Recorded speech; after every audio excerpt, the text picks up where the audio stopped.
Bem-vindos ao Além da Matéria Cast. Eu sou Pamela Borges. E eu, Arnaldo Borges. E toda segunda-feira, às 5 da manhã, compartilharemos o nosso Evangelho no Lar com todos vocês. Acreditamos que a oração e o estudo do Evangelho levam luz e paz a muitas vidas. Vamos juntos além da matéria. Olá, vamos iniciar a nossa preparação do nosso Evangelho no Lar. Vamos acalmando nossa mente, nossos corações, sentarmos confortavelmente em nossas cadeiras. Vamos agradecer ao nosso mentor espiritual, que é o nosso anjo da guarda, que está conosco desde o nosso nascimento. Vamos saudar a equipe de limpeza, vamos saudar a equipe de segurança, saudar a fraternidade do espaço, saudar a fraternidade dos discípulos de Jesus, nosso divino Mestre e Salvador. Fortalecei-nos e amparai-nos para que possamos lutar contra as forças do mal que tentam dominar o mundo. Veneráveis mensageiros celestes, auxiliares de Jesus, fortalecei-nos e amparai-nos para que possamos lutar contra as forças do mal que tentam dominar o mundo. Pai nosso, Criador nosso, fonte eterna de amor e de luz, fortalecei-nos e amparai-nos para que possamos lutar contra as forças do mal que tentam dominar o mundo. E assim, vamos saudar Ismael, que é representante de Jesus nas terras brasileiras. Vamos agradecer e saudar a Maria de Nazaré por todo o seu auxílio. Que ela passe seu manto sagrado sobre todos nós, sobre nossa família, sobre nossa casa. Vamos agradecer ao nosso Mestre Jesus, que com seu ensinamento, vamos agradecer ao nosso Pai Criador, por estarmos passando por essa experiência maravilhosa. Pai nosso que estás nos céus, santificado seja o teu nome. Venha a nós o vosso reino, seja feita a sua vontade, assim na terra como nos céus. O pão nosso de cada dia nos dai hoje. Perdoai nossas ofensas, assim como nós perdoamos a quem nos tem ofendido. E não nos deixe cair em tentação, mas livrai-nos do mal, que assim seja, graças a Deus. Mensagem do dia: parentes difíceis. Aceite os parentes difíceis na base da generosidade e da compreensão, na certeza de que as leis de Deus não nos enlaçam um com os outros sem causa justa. O parente problema é sempre um teste com que nos examina a evolução espiritual. Muitas vezes a criatura complicada que se nos agrega à família traz consigo as marcas de sofrimento ou deficiência que lhe foram impostas por nós mesmos em passadas reencarnações. Não exija dos familiares diferentes de você um comportamento igual ao seu, porquanto cada um de nós se caracteriza pelas vantagens ou prejuízos que acumulamos na própria alma. Não tente se descartar dos parentes difíceis com internações desnecessárias em casa de repouso, à custa de dinheiro, porque a desvinculação real virá nos processos da natureza, quando você houver alcançado a quitação dos próprios débitos ante a vida maior. Nas provações e conflitos do lar terrestre, quase sempre estamos pagando pelo sistema de prestações certas dívidas contraídas por atacado. André Luiz, pelo médium Francisco Cândido Xavier. Capítulo 2. Meu reino não é deste mundo.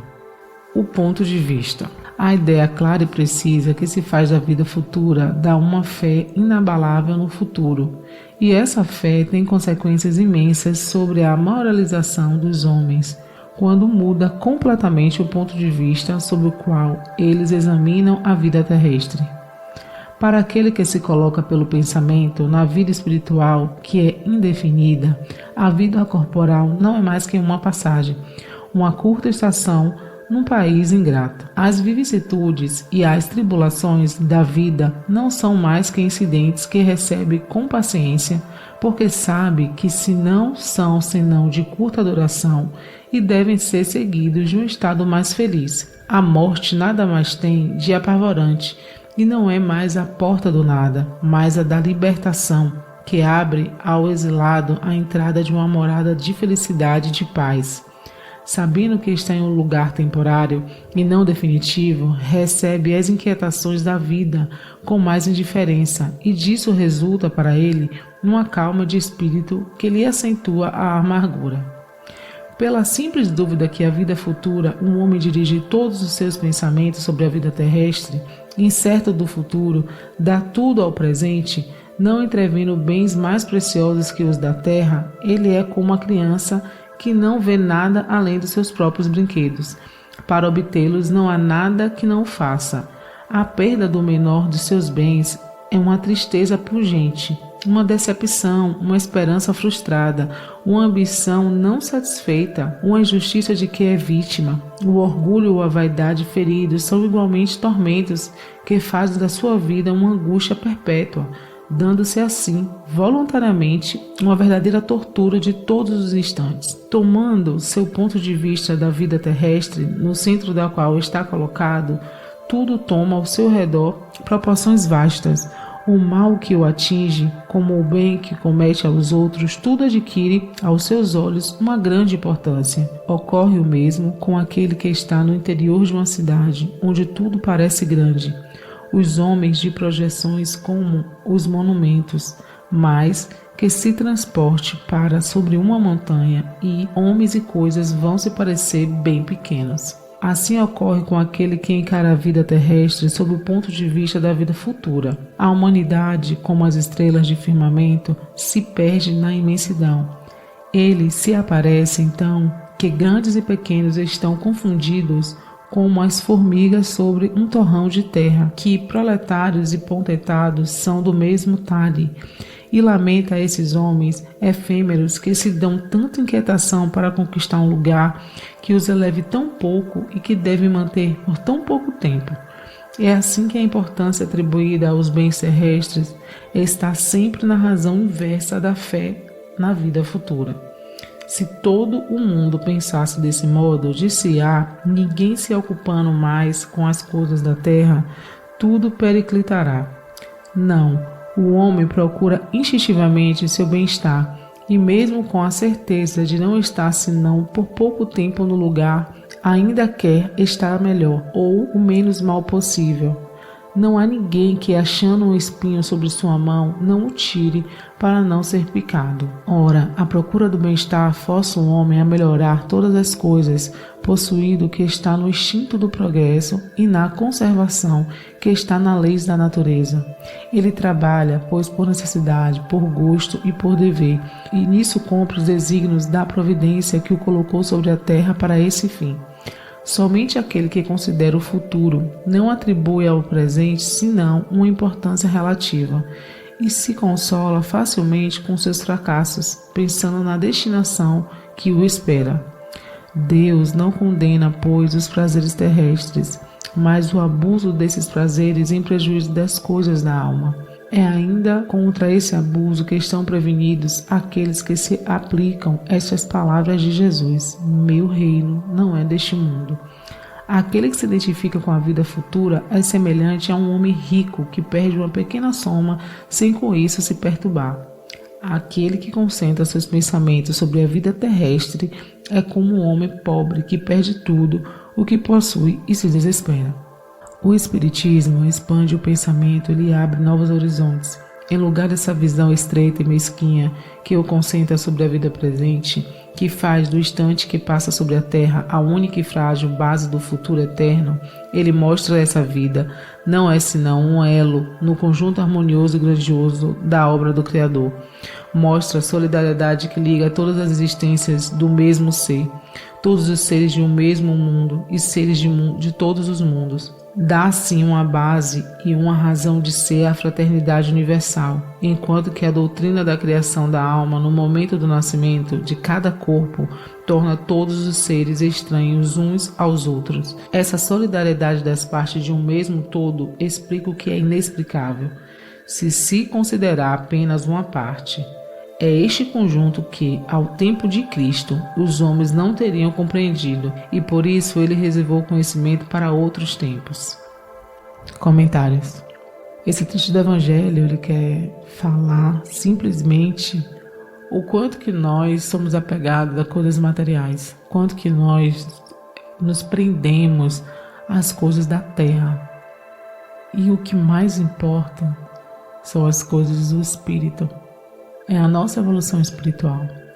As pessoas, quando perdem bens, quando perdem coisas materiais, muitas vezes realmente se desesperam, ficam enlouquecidas, ensandecidas e esquecem que não é isso que é a real importância. Não quer dizer que a gente vai viver na miséria, que a gente precisa trabalhar, que a gente precisa comer, que a gente não precisa prosperar. Não é isso. A gente precisa prosperar, viver. Jesus fala nas Escrituras que precisamos viver em abundância espiritual, mental, física. Porém, não é a coisa mais importante. A gente não pode passar a nossa vida inteira só pensando em dinheiro, só pensando em construir riqueza, só pensando em juntar bens materiais. Nós precisamos entender também que a gente precisa muito mais da evolução espiritual. A gente precisa do Espírito Santo dentro dos nossos corações. Nós precisamos seguir os desígnios de Jesus, os passos que nosso irmão maior, mais velho, o nosso verdadeiro mestre nos ensinou. Essa é a verdadeira importância da encarnação, é melhorar na qualidade de espíritos. Porque se pensarmos única e exclusivamente de forma pequena, restrita, de que ficar rico, milionário, ou viver em abundância em coisas e vícios, em determinadas coisas, que isso vai nos elevar, que isso vai nos fazer feliz, estamos equivocadas. Porque o que é encarnar? Né? O que é a possibilidade de encarnar? Melhorar tudo aquilo que nós não conseguimos em vidas anteriores, e são várias vidas. E isso acontece quando nós nos aproximamos cada vez mais de Deus, de Jesus. Esse é o verdadeiro significado. Por isso que Deus fala, por isso que Jesus fala: meu reino não é deste mundo. Aqui são momentos de aprendizado e principalmente é rápido, é fugaz, é passageiro. A nossa vida, nosso espírito, ele é eterno. Aqui é a fase onde nós aprendemos, sofremos, sentimos na carne, né? Para que nós possamos evoluir na qualidade de espíritos. Então é muito rápido. A gente não pode perder tempo único exclusivamente com esses prazeres, entre aspas, mundanos somente. A gente precisa realmente entender que o propósito de tudo isso é a nossa evolução na qualidade de espírito, e que essa vida é passageira, ela é rápida, ela é fugaz, que nós precisamos aproveitar, porque uma dádiva está encarnada para que a gente possa evoluir.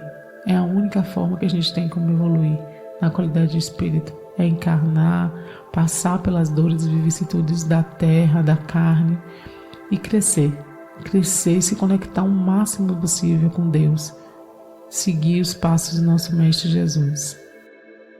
E também existe a questão da consciência, né? Precisamos realmente criar a consciência, nos desenvolver, crescer enquanto espírito vivendo na matéria, mas a gente tem que trabalhar muito mais o nosso lado espiritual, a nossa consciência espiritual. É aí que está a chave, né? Quando você cria uma consciência espiritual, você entende que a vida futura é a vida aprendendo os passos de Jesus. Quando você não tem essa consciência, qualquer mal nos desespera. Tem uma passagem aqui que me chamou bastante atenção, que Deus não condena, pois os prazeres terrestres, mas abusam desses prazeres em prejuízo das coisas da alma. É a mesma coisa que, em outras palavras, fala em 1 Coríntios, né? Tudo me é lícito, mas nem tudo me convém. Vamos nos preparar para as vibrações, vamos nos conectar com o mais íntimo do nosso coração, com o amor, com a paz, com a tranquilidade. Agora vamos emanar para o planeta toda a energia maravilhosa que temos dentro dos nossos corações. Imaginemos o planeta Terra envolvido numa grande luz dourada, muita energia sendo enviada para o nosso planeta Terra. Enviemos energia para todos os nossos irmãos que estão precisando de ajuda em hospitais, para todos os nossos irmãos que estão precisando de ajuda nas ruas, que não tem alimento para comer, que não tem um agasalho, que não tem uma cama. Enviemos energias de amor para os governantes de todos os países, principalmente aqueles países que estão em conflito armado, conflito civil. Envia paz, tranquilidade para esses governantes. Vamos enviar toda energia positiva para os nossos pets, encarnados e desencarnados, para os nossos familiares, encarnados e desencarnados. Pedimos permissão para enviar toda energia positiva para nós mesmos, para nossa casa. Imaginemos Jesus entrando na nossa casa em plena segunda-feira, harmonizando tudo no nosso lar, cada pedacinho, cada ponto, a luz dele, refletindo, tirando todas as impurezas. Deixamos uma vibração para a espiritualidade utilizada da melhor forma possível. E assim finalizando nosso evangelho, rendendo graças a Deus.